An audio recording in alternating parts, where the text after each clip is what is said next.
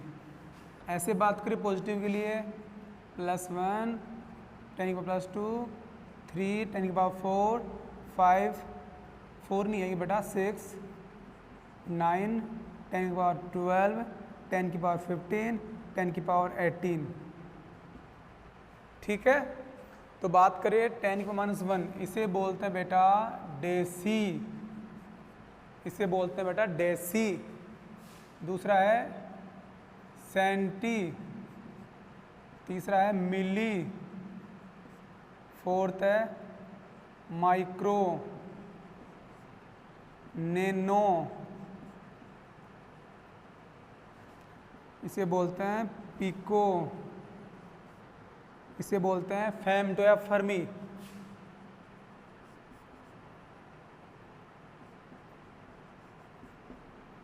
Last है 10⁻18 को बोलते हैं ऑटो। ठीक है। बात करिए पॉजिटिव की तरफ, +1 को बोलते हैं डेका, इसे बोलते हैं हेक्टो, इसे बोलते हैं किलो, बोलते हैं मेगा, 9 को बोलते हैं गीगा, 12 को बोलते हैं टेरा, 15 बोलते हैं पेटा, 18 बोलते हैं हेक्सा। तो ये कुछ पूर्वलगन है जो यूज करते हैं मात्रकों के साथ। पहला है 10⁻⁻1, इसे बोलते हैं डेसी। दूसरा 10⁻², सेंटी, -3 बोलते हैं मिली को, -6 बोलते हैं माइक्रो को, 9 बोलते हैं नैनो को, -12 बोलते हैं पिको को, -15 बोलते हैं फेम्टो या फर्मी को, -18 बोलते हैं ऑक्टो। 10⁻1 बोलते हैं डेका को, 10⁻2 बोलते हैं हेक्टो को, 10⁻3 बोलते हैं किलो को, 6 बोलते हैं मेगा को, 9 बोलते हैं गीगा को, 12 बोलते हैं टेरा को, 15 बोलते हैं पेटा को, और 18 बोलते हैं हेक्सा को। ठीक है। तो ये कुछ पूर्वलगन है जो यूज करते हैं मूल राशियों की मात्रक के साथ। ठीक है। आज इतना ही। अगली क्लास में अपन पढ़ेंगे